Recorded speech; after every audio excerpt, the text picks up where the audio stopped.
Enregistre. Voilà. Et donc, on y va. Donc, la présentation va se dérouler en, on va dire, deux grandes étapes. La première, je vais introduire l'outil. Donc, je vais aborder la problématique et puis les grands principes sur lesquels il est fondé. Donc, je vais consacrer 10 minutes. Et ensuite, donc Marlène va faire une démonstration en live, on va dire. Et puis après, on aura l'occasion de conclure sur comment dire, la proposition de valeur de cette plateforme. Et on va essayer de ménager quelques minutes pour des questions avec vous. Voilà. Encore une fois, pour ceux qui se joignent au webinaire, je vous remercie de vous mettre sur mute pour éviter tout bruit de fond qui peut parasiter l'écoute. Ok, donc très rapidement, RQR est vous me connaissez peut-être, est une société une agence de notation qui est spécialisée donc dans l'évaluation des actifs immobiliers. Donc, on produit un rating qui est une notation qui permet ensuite de faire des outils de valorisation et d'aide à la décision. Voilà. Donc, quelle est la problématique qui nous intéresse aujourd'hui? Donc, merci. Pardon, mais quelqu'un peut se mettre sur mute, ça serait bien. Moi, je le mets directement. Hop, voilà. Excusez-moi. OK. Donc, lors du jour, je vais parler de la problématique et puis après, je vais présenter l'outil dans ses grandes lignes. Donc, la problématique, bien entendu, c'est le fait que l'immobilier représente 40% des émissions de carbone, donc un impact majeur sur les problématiques environnementales. C'est devenu une préoccupation de premier plan pour les investisseurs. Et donc aujourd'hui, il y a vraiment une volonté qui est prégnante sur l'intégration des facteurs de développement durable au sens large dans la valorisation d'actifs. Mais on constate néanmoins, au niveau du marché, au niveau des prix, on constate néanmoins que ces dimensions, ces facteurs de développement durable ont du mal à se retrouver dans les prix.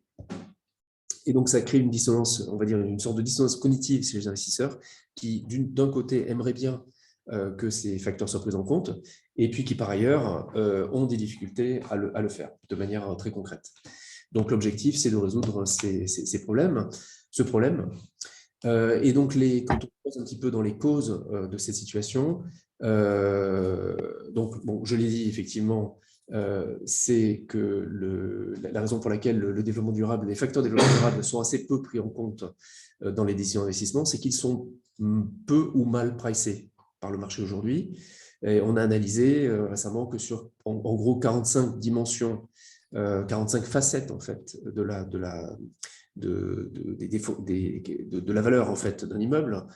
Donc, c'est des facettes qui sont, on va le voir tout à l'heure, relatives à la localisation au bâti et à l'espace de travail pour les bureaux.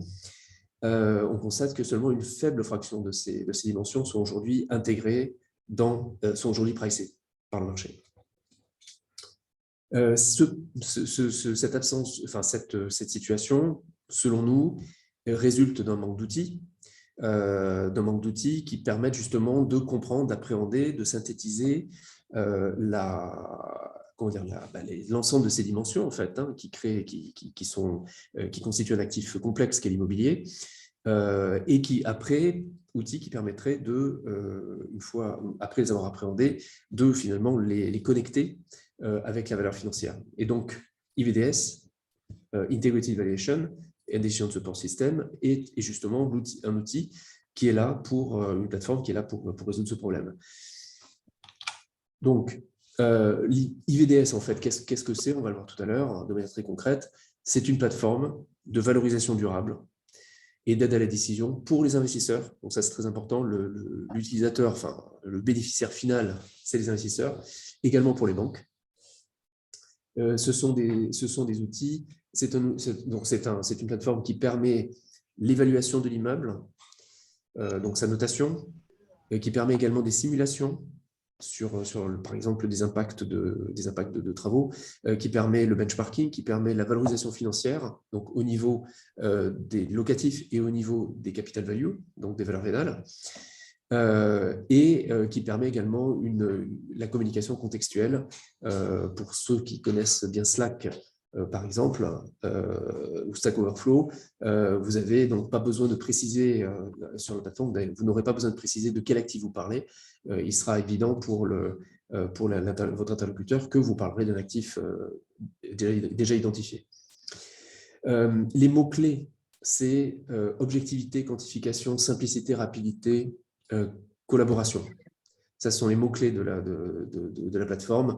Son objectif, effectivement, c'est de permettre de rendre plus objective l'évaluation des actifs, de quantifier les choses, à la fois au niveau de la qualité de l'actif, sur ces dimensions de localisation et immeuble, et également d'objectiver, disons, l'analyse de la valeur financière. Et également, bien entendu, l'idée, c'est de permettre que cette analyse se fasse de la façon la plus simple et rapide possible. Et la collaboration, bien entendu, c'est le fait que c'est un outil collaboratif, donc qui permet la collaboration à la fois au sein de la société d'asset management ou d'investissement, mais aussi entre la société d'asset management, l'investisseur et ses prestataires, et notamment, plus particulièrement, les experts, puisque ce sont eux qui sont les spécialistes de la valorisation. Un dernier point très important, c'est une plateforme qui n'est pas une AVM. J'insiste bien là-dessus. Ce n'est pas une AVM, vous allez pouvoir le voir, elle est basée sur le principe de complémentarité homme-machine. Donc, ça veut dire qu'on laisse une part très importante, on ne départit pas l'opérateur humain de son libre arbitre. Voilà, ça c'est très important. C'est vraiment viser une situation, le meilleur des mondes, quelque part, où l'homme fait ce qu'il est le mieux capable de faire et la machine fait ce qu'elle est le mieux capable de faire, c'est-à-dire de synthétiser une grande quantité de données de façon à les restituer à l'utilisateur. Donc, très rapidement, quand on parle de rating, d'évaluation, de quoi parle-t-on? Donc, on parle de notation. Donc, cette notation, c'est une notation de valeur durable. Pourquoi valeur durable? Parce que le score qu'on va évaluer, donc, est au centre, que vous voyez ici, dont le petit nom technique est Integral Quality. Ce score, en fait, est représentatif du jugement du marché sur les caractéristiques physiques d'un actif. Et ces caractéristiques physiques, en fait, sont appréhendées de manière holistique. C'est-à-dire qu'on va non pas évaluer l'immeuble sur une partie, par exemple sur la partie environnementale ou sur la partie connectique, etc. On va évaluer l'immeuble sur l'ensemble de ces dimensions, donc on va l'évaluer à 360 degrés. Donc, c'est une évaluation holistique. Donc, vous voyez, cette évaluation peut concerner la localisation, le bâti, l'espace de travail pour les bureaux. Et elle est conçue dans une logique, dans une approche de développement durable, c'est-à-dire que donc on va concilier dans cette évaluation les dimensions économiques, sociales et environnementales. Voilà. Et donc, bien entendu, à partir de là, il est possible aussi de faire d'extraire un sous-ensemble de ces dimensions qui peut constituer un score ESG. Mais là, l'approche, ce n'est pas juste le ESG, c'est beaucoup plus large que ça. C'est le développement durable dans son acception originale, c'est-à-dire économie, sociale, environnementale. Voilà. Donc là, vous avez un score et puis après, vous avez un rating qui dépend de la position, du score de l'actif par rapport à la référence prime sur un marché qui est le best in class. Dernier point, et je passe la parole à Marlène. Il existe aujourd'hui donc deux types de notation. Une notation qu'on appelle vérifiée et une notation indicative. La notation vérifiée, c'est une notation qui est basée sur, on va dire, des informations privilégiées qu'on obtient sur l'immeuble auprès des propriétaires de l'immeuble. Voilà. On a adopté une autre, on a également en parallèle de ça une autre approche qui est une approche beaucoup plus simple, qui est une approche statistique qu'on appelle la notation indicative. Et la notation indicative, elle, par contre, est basée sur de l'information purement publique. Donc, la notation indicative est basée sur l'information publique et est une estimation de la notation vérifiée. Je préfère préciser ces deux notions-là, vérifié, indicatif. Donc, vérifier, données privilégiées, indicatif, données publiques, parce qu'après, Marlène va l'utiliser dans le cadre de la démonstration. Je pense que j'ai tout couvert. Marlène, je te passe la parole. Oui, merci Olivier. Donc, je vais maintenant vous faire découvrir notre outil de valorisation et de décision pour les investisseurs. Donc, moi, juste, il y a certaines personnes parmi vous que je ne connais pas. Donc, Olivier, comme vous savez, est le créateur de RQR et moi, j'ai rejoint RQR et je suis directeur produit. Voilà. Et j'ai 20 ans d'expérience dans le secteur de l'investissement immobilier, côté et non côté. Donc, là, ce que je viens de partager avec vous, c'est la page d'accueil de notre outil, donc IVDS. Et là, en fait, ce que je vais vous présenter… Ouais, vous me dites, est-ce que vous voyez bien l'écran? Ou vous voulez que je grossisse? Ça va? Très bien. Ok, merci. Donc, là, je vais vous présenter en fait des cas d'usage, d'utilisation d'IVDS. Donc, IVDS, ce que disait Olivier, les principaux usages, donc c'est noter des actifs, les valoriser d'un point de vue loyer ou capital value. C'est de la consultation, de la simulation et de l'interaction donc entre les investisseurs et des parties tiers. Et dans le cadre de cette démonstration, je vais vous montrer deux scénarios. Le premier scénario, je me place dans la peau d'un investisseur qui souhaite commercialiser un actif suite au départ d'un locataire. Donc, il va vouloir savoir à quelle valeur locative de marché il peut relouer cet espace de bureau. Et deuxième scénario, je me place dans une campagne d'expertise. Donc, l'investisseur, il a un portefeuille et parmi les actifs, il souhaite donc qu'un expert expertise tel actif et donc valide un loyer et une valeur financière.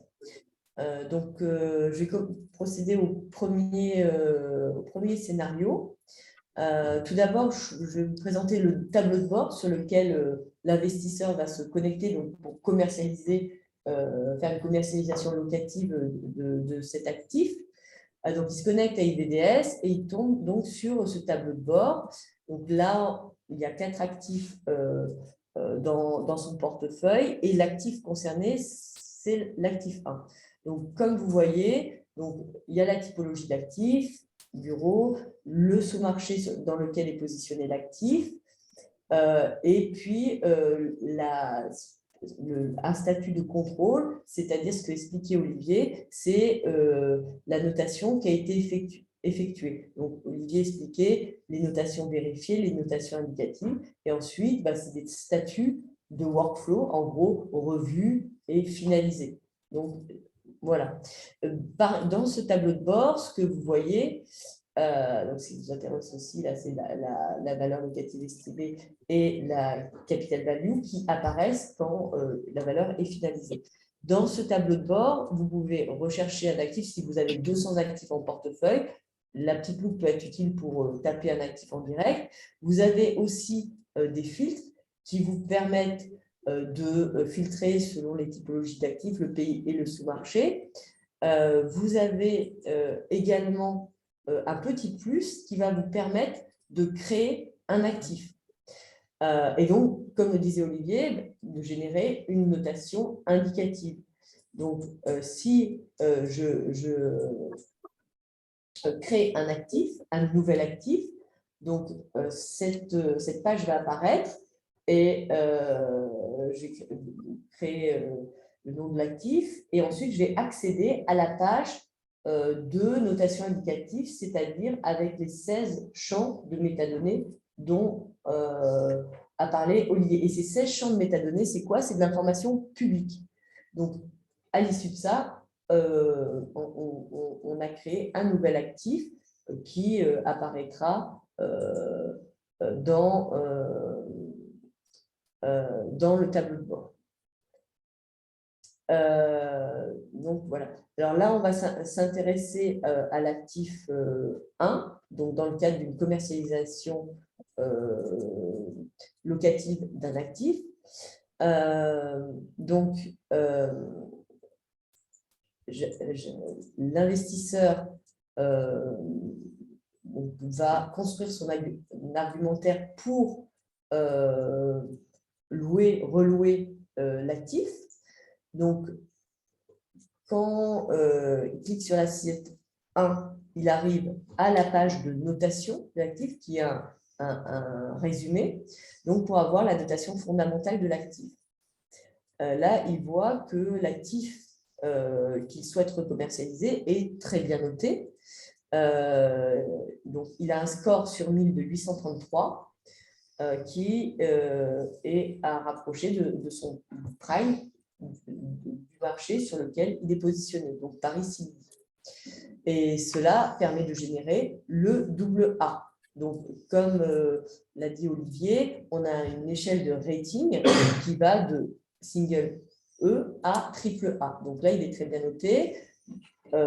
Sur cette page de résumé, ce que l'on voit également, c'est le positionnement immobilier de l'actif et le positionnement développement durable.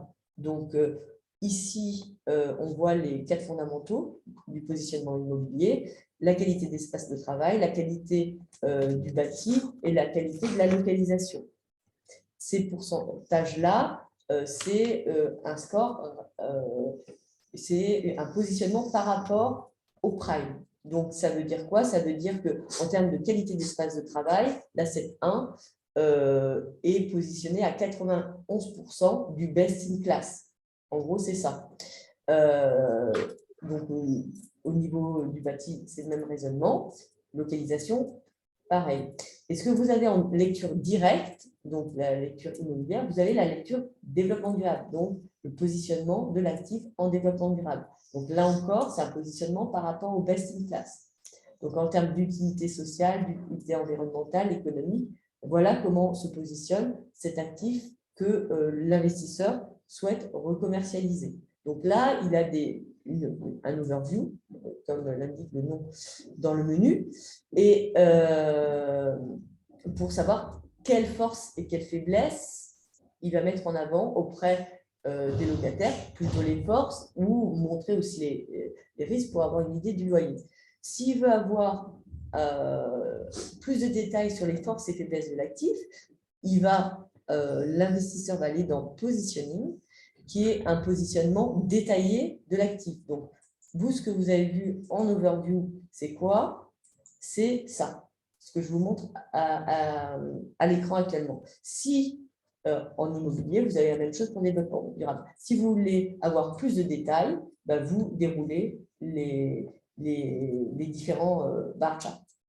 Et vous aurez le même type de raisonnement, donc toujours un pourcentage, c'est par rapport au best in class. Idem pour le développement durable. Vous voyez, on peut descendre très bas. Donc, ça donne une très, très bonne connaissance de la qualité de l'actif. À partir de ça, ce qui l'intéresse, c'est de recommercialiser l'actif. Donc, à quel loyer de marché je peux recommercialiser l'actif.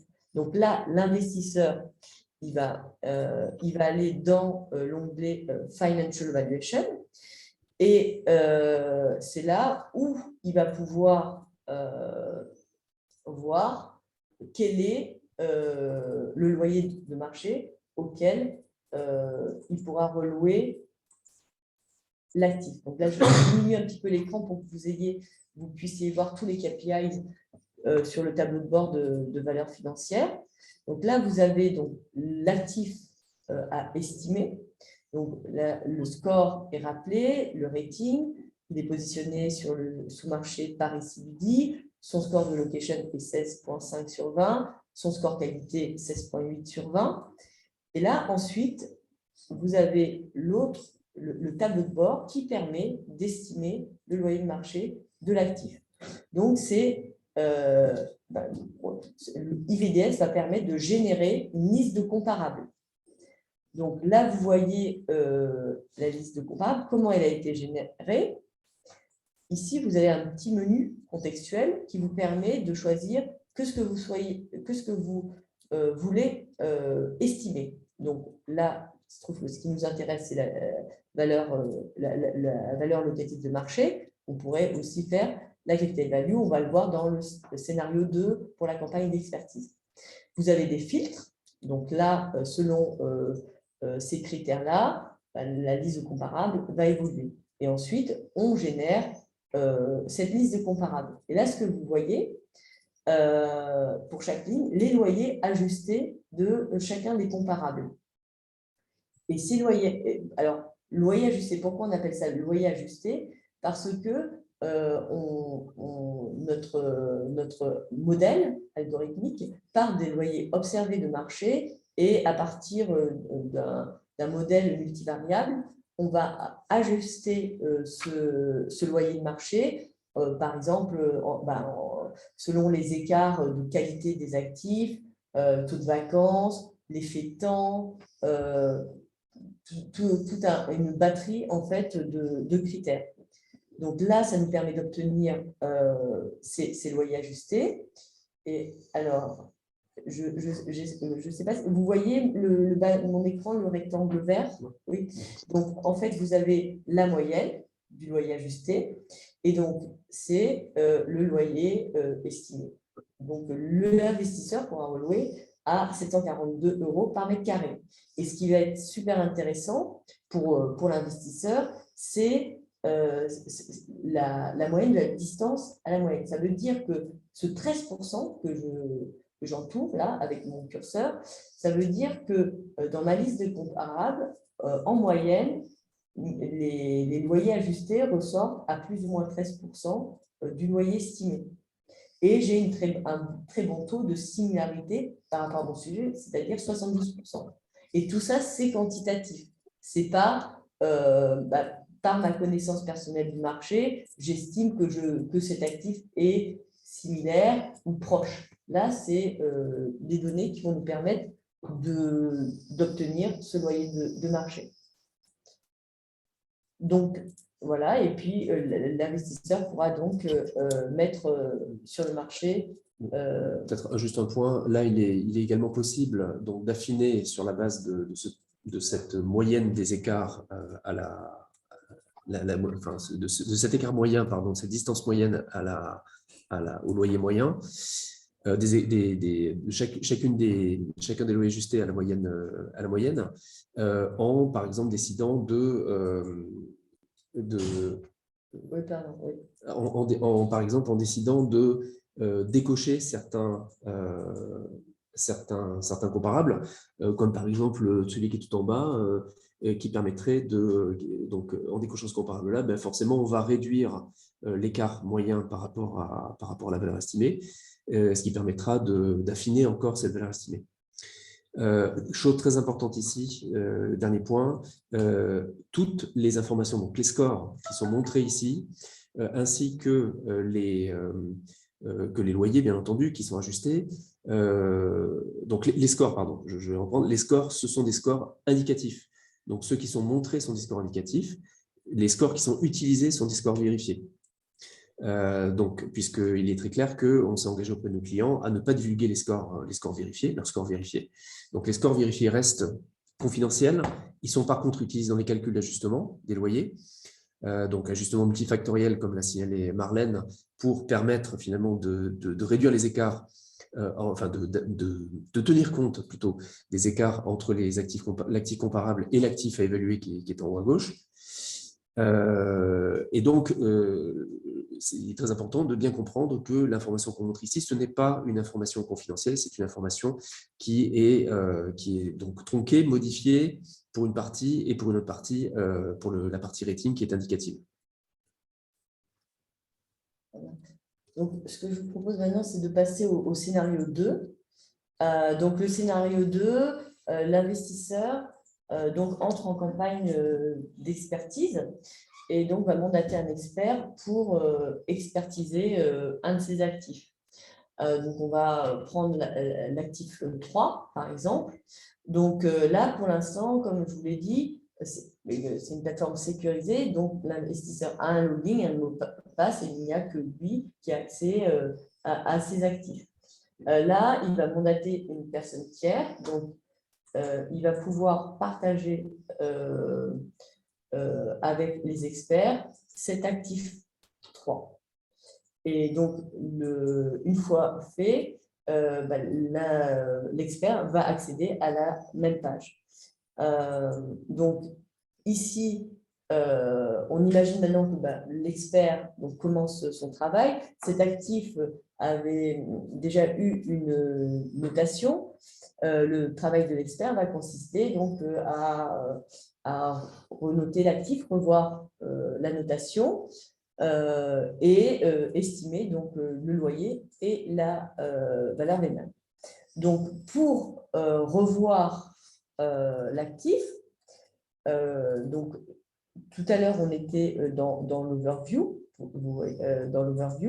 et ensuite il va aller dans détail. Donc, détail, c'est quoi? C'est la notation de l'actif détaillé. C'est plus, là, on a une 704 sur 1000, et puis il y a le rating WB. Là, en fait, on va avoir, derrière ce 704, quelle est la notation détaillée de l'actif. Donc, si l'expert, ça fait plusieurs fois qu'il fait l'expertise de cet actif, il peut avoir une connaissance, il connaît très bien l'actif, donc il y a des points sur lesquels ici qu'il reviennent plus en détail. Il va avoir, ça sera à sa discrétion, de savoir de passer plus ou moins de temps, comme il le souhaite. Allô? Oui, j'avais entendu un peu. Attends, voilà, je fais un truc en même temps. Donc, voilà, comme vous voyez, je suis en train de déplier le modèle RQR de notation, et donc il va aller à la granularité plus ou moins important. Donc là, il va repasser en revue, et ce qui va, il va dire, pour le bien-être au sein de l'immeuble, là c'est noté Pretty Bad pour le confort individuel, pour ses caractères, pour ce niveau d'information. Là, en visitant l'immeuble, il va dire, en fait, c'est pas Pretty Bad, ça vaut plus. Donc, il va créer une nouvelle version. Et quand il va créer une nouvelle version,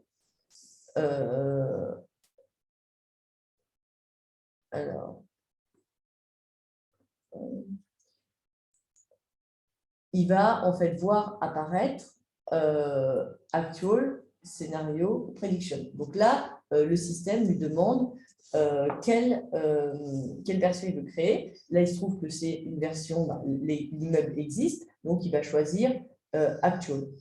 La différence, pour faire simple, la différence entre actual et les deux statuts qui sont sur la droite, c'est que là, l'objectif dans le cas actual, c'est de corriger une notation indicative, donc via notamment une visite sur site.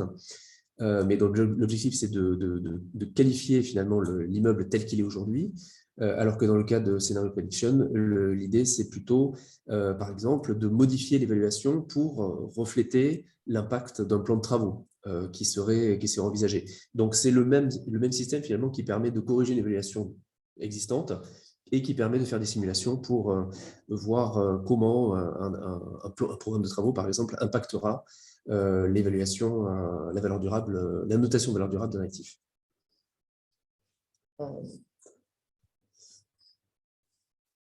Donc,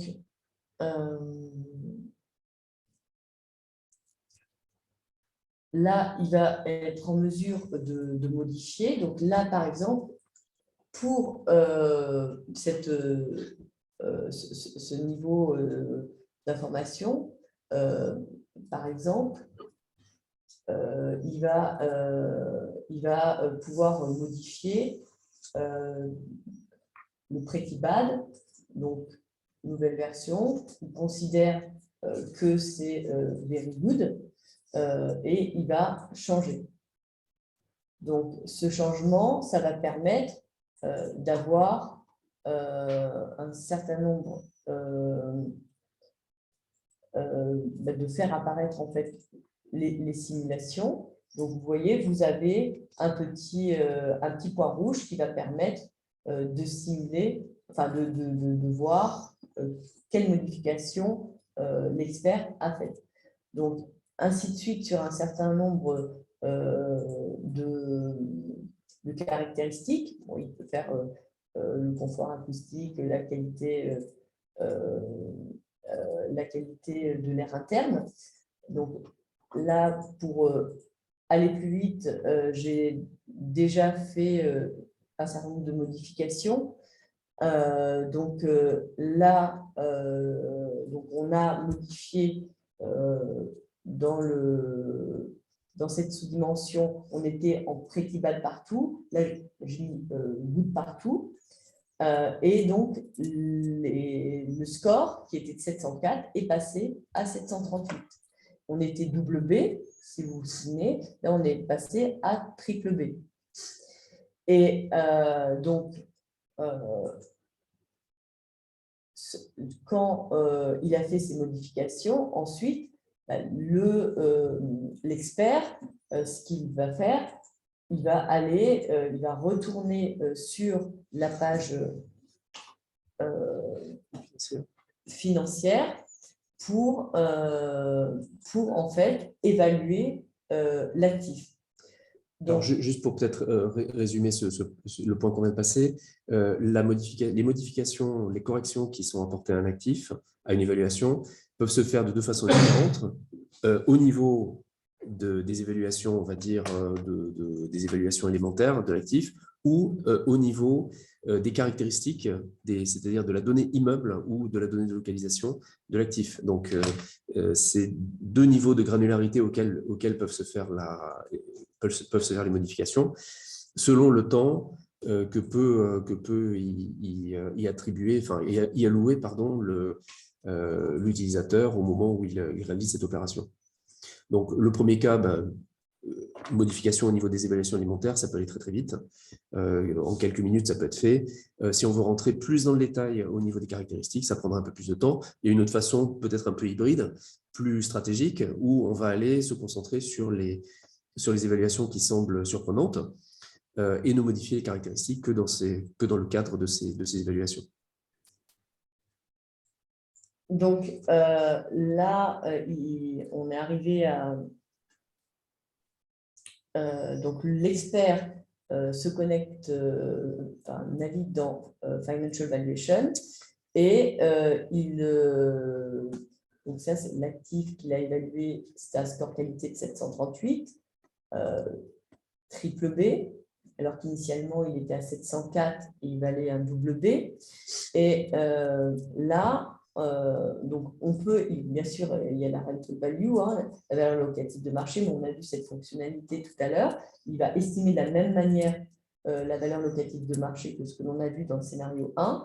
Et ensuite, la valeur vénale, il va également l'expertiser. Donc là, comme vous voyez, ça ressort à 213 millions d'euros.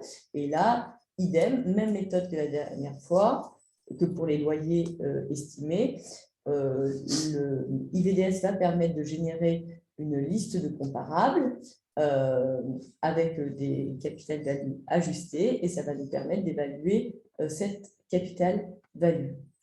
Donc là, l'expert, il informe l'investisseur qu'il a fini son expertise. Et ça, en fait, grâce à l'onglet message, en fait, il y a tout un moyen de communication. L'expert, l'investisseur, donc est informé et il va revoir ce que l'expert a fait. Et là, sur la valorisation, il va se dire, ah mince, par exemple, j'ai oublié de donner un document qui pourrait permettre de mieux noter telle partie. Par exemple, sustainability, il a mis à jour une étude énergétique, donc il va vouloir transmettre ce document à l'expert. Donc, ici, vous avez une catégorie qui s'appelle documents, et c'est là où l'investisseur directement va pouvoir charger des documents. Donc là, vous avez, là, il va uploader, et une fois qu'il clique sur le bouton, en fait, ça va permettre d'aller charger tel ou tel document. Donc, étude énergétique, il ouvre, et ça va permettre de charger. Ensuite, donc voilà. Ensuite,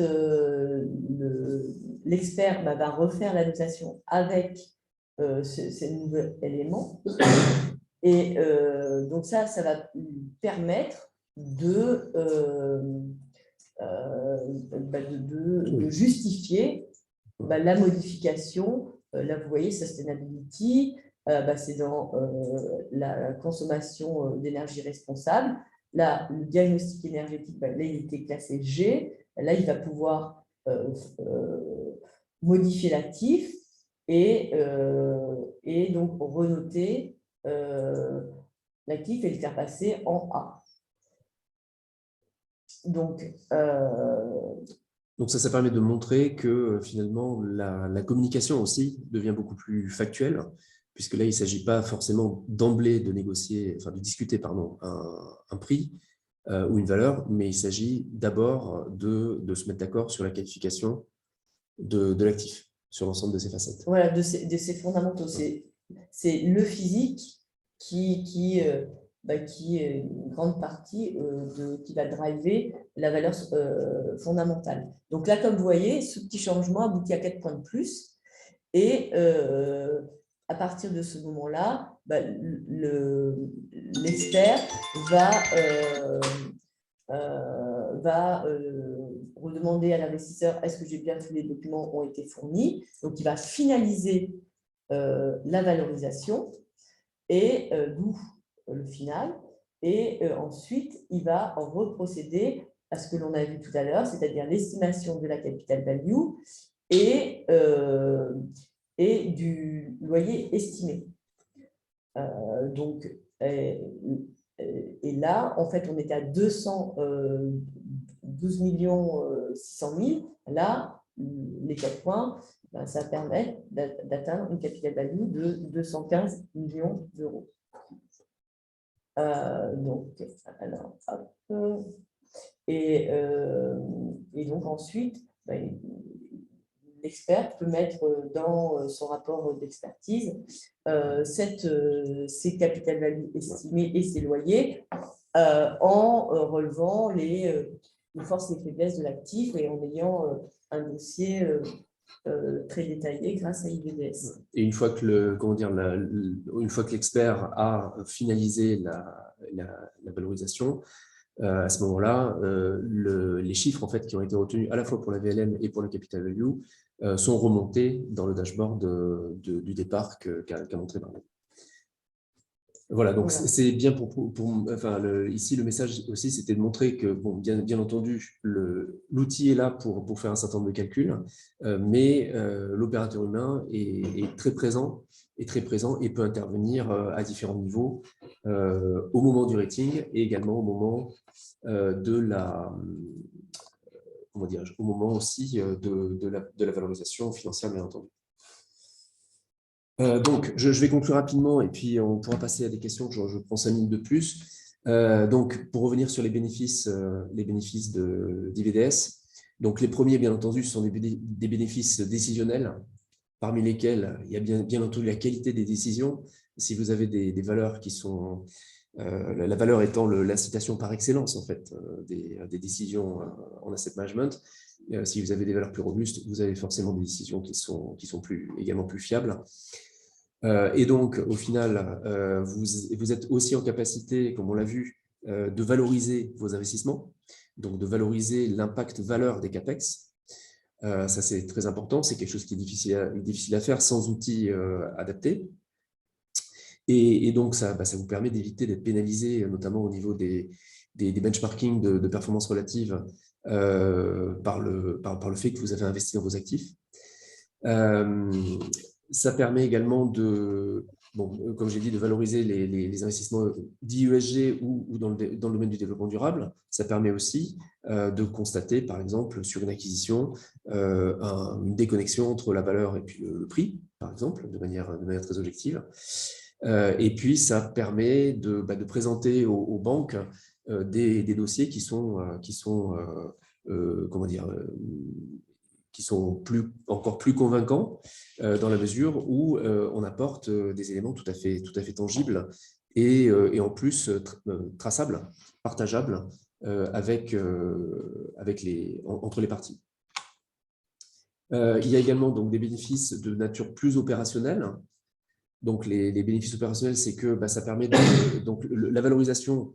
Pour rappel, c'est bien entendu quelque chose qui est fait par les valorisateurs, mais c'est aussi quelque chose qui est fait de manière continue tout au long de l'année par les investisseurs. Et donc, ça permet aux investisseurs de faire les choses de manière un peu plus industrielle, en collaboration avec les experts, et de réduire le temps qui est consacré aujourd'hui au suivi des expertises au suivi des expertises. La traçabilité, bien entendu, puisque toutes les évaluations sont versionnées, donc c'est-à-dire historicisées, que ce soit au niveau du rating ou que ce soit au niveau de l'analyse financière. Si on veut revenir comprendre, en fait, comme l'a montré Marlène, pourquoi au cours d'une valorisation, au cours d'une campagne d'expertise, par exemple, un actif est passé de 100 à 110, 100 en valeur intermédiaire, 110 en valeur finale, disons, on peut le savoir. Voilà, l'investisseur a fourni un document complémentaire qui a permis de démontrer que l'actif était de meilleure qualité qu'il n'apparaissait en première instance. Confiance et rétention client, bien entendu, si vous mettez en place un outil qui permet d'objectiver la valorisation, qui permet de faire des analyses qu'on ne peut pas faire aujourd'hui de manière manuelle, nécessairement, ça crée la confiance et de la transparence. Et puis également, c'est un outil qui permet de préserver dans le long terme la réputation et d'éviter des risques opérationnels, voilà, grâce à un système qui permet justement, qui peut jouer aussi le rôle de garde-fou dans certaines situations. Voilà, je pense qu'on a à peu près tout couvert. Donc, j'ai vu qu'il y avait déjà quelques questions. Je me propose peut-être de répondre à celles qui ont été posées dans un premier temps par Monsieur du Passage. OK. Donc, peut-être que tu peux lire la question. Oui, je suis en train de la lire. Donc, la première question qui a été posée, est-ce que les critères de la taxonomie sont pris en compte? Oui, alors oui, bien sûr, les critères qui sont utilisés par la taxonomie, ce sont des critères de développement durable qu'on utilise nous aussi comme élément d'évaluation de l'actif.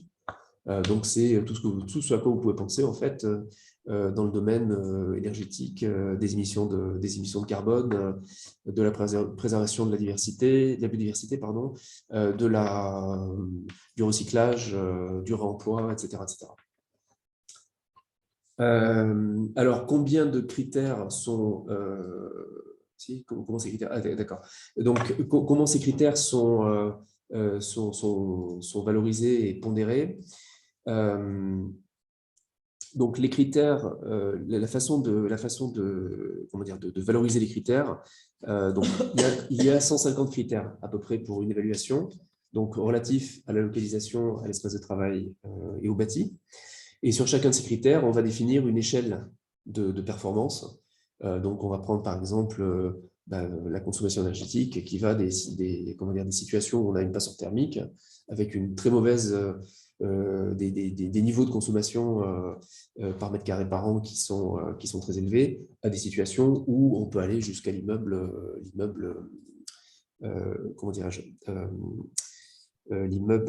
à énergie positive. Donc, on a tout ce spectre, en fait. Et en fonction de la position, donc on a défini des seuils, en fait, sur cette échelle de performance. Et en fonction de, donc on l'a discrétisé finalement, et en fonction de l'intervalle sur lequel l'immeuble se trouve, on va lui associer un score, donc, qui est un score d'utilité, qui va ensuite entrer dans le calcul, dans la pondération dans le calcul de pondération, le calcul des différents scores sur le système. Comment les pondérations sont définies? Elles sont définies par sondage. Donc, on va sonder environ 4000 professionnels qui sont investisseurs, locataires, etc. Enfin, tout, on va dire pour un tiers d'investisseurs, un tiers de locataires, un tiers du reste. Le reste étant les ingénieurs, les experts, etc., les facility managers. Et donc c'est l'analyse en fait de leurs réponses qui vont nous permettre finalement de définir le système de pondération. Donc les critères sont pondérés à la hauteur de l'importance que leur accorde le marché. Voilà. C'est pas subjectif, enfin c'est pas RQR qui décide de la pondération. Donc c'est très important, c'est market driven, c'est objectif. Exactement. Sur Internet, IVDS signifie une trop d'existence. Oui, d'accord. C'est un trait d'humour, merci Gérard. Alors, le lien avec GRESB. OK. Donc, le lien avec GRESB, la différence entre... D'abord, GRESB n'est pas un outil de valorisation. Voilà, donc peut-être d'abord, avant de parler du lien, parler peut-être de la différence qui peut exister entre les deux. Et des objectifs. Voilà. L'objectif d'IVDS, c'est que les investisseurs soient capables de prendre des décisions objectives et argumentées sur des critères quantitatifs, et bien sûr leur connaissance de métier, pour investir ou pour gérer un portefeuille. Voilà. Donc, l'objectif ne vise pas ça. L'objectif, effectivement, c'est un outil de valorisation et d'aide à la prise de décision.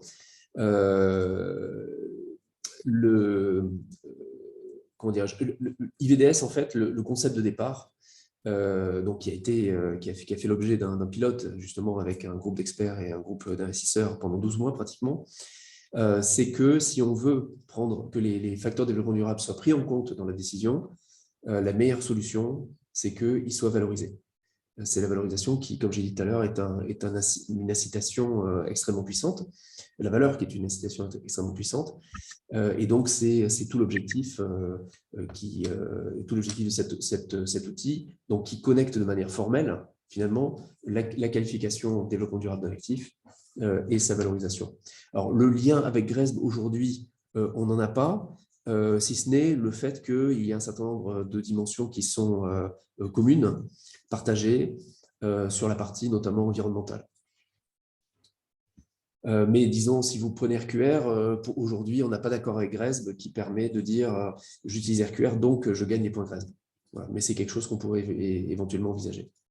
Et GRESB, donc nous, c'est une évaluation au niveau actif. GRESB, son objectif, c'est d'évaluer le fonds et d'évaluer les pratiques du fonds. Donc nous, on va s'intéresser à l'actif et moins à la gouvernance du fonds. Est-ce que j'ai ma charte environnementale en place? Est-ce que j'ai un responsable ESG, etc., etc., etc. Donc ça, nous, on ne le regarde pas, on est au niveau de l'asset. Éventuellement au niveau des portefeuilles. Et IVDS est-il duplicable sur un bâtiment logistique? Oui. Donc aujourd'hui, la première version d'IVDS est centrée sur les bureaux. Donc, il faut savoir qu'au niveau géographique, pour les bureaux déjà, donc, pour l'instant, le modèle qui est chargé et les informations qui sont chargées sur cette première version sont des informations bureau France. On a la possibilité, on a déjà les modèles qui sont prêts pour une dizaine de villes en Europe, parmi lesquelles Londres, Francfort, Madrid, etc. Après, sur la logistique, on a également la possibilité de le faire au niveau logistique. Donc, c'est une phase de développement qui convient de prioriser en fonction des demandes de nos clients.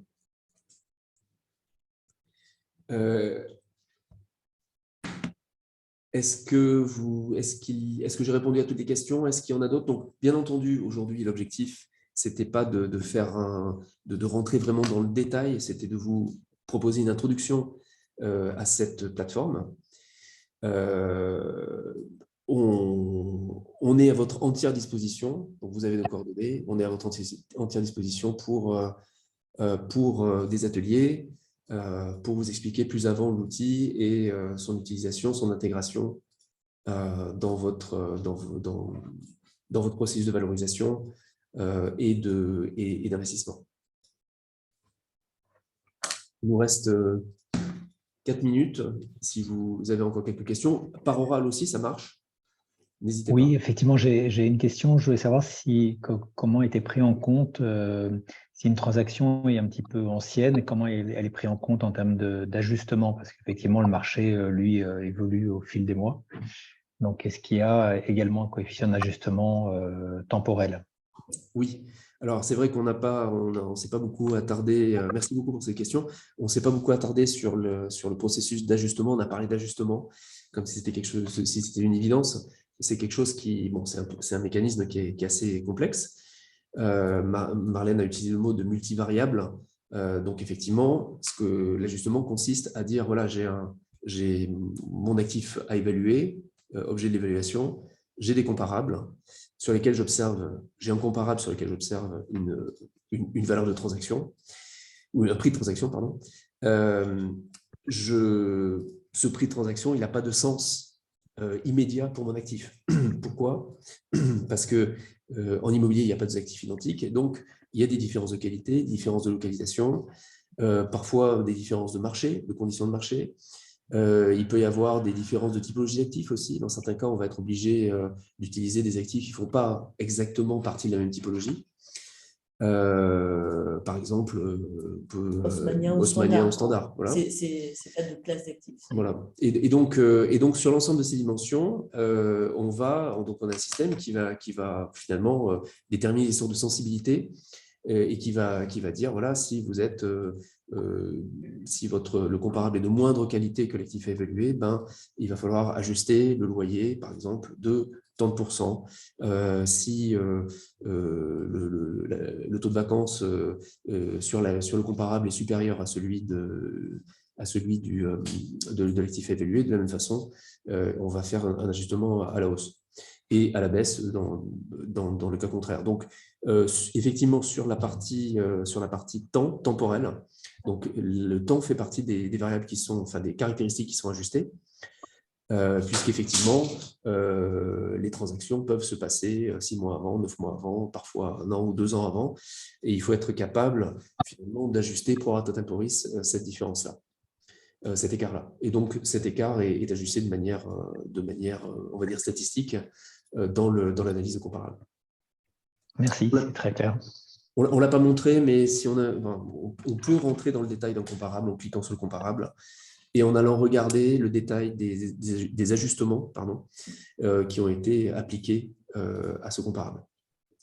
C'est au cours d'un atelier, on peut s'attarder de manière très très précise sur toutes les fonctionnalités et tous les outputs que vous pouvez générer grâce à IVDS, en fait, puisque c'est utilisable dans toute présentation. Voilà. De comité. Donc, on est à votre disposition. Encore une fois, les mots-clés, c'est objectivité, prise en compte des facteurs de développement durable, simplicité, rapidité. Voilà, je pense qu'on va s'arrêter là, s'il n'y a pas d'autres questions. Et comme l'a dit Marlène, on est à votre disposition, donc n'hésitez pas à nous appeler dans les jours qui viennent. Merci beaucoup. Merci pour cette présentation. Merci beaucoup et à très bientôt. Merci. Merci. Au revoir.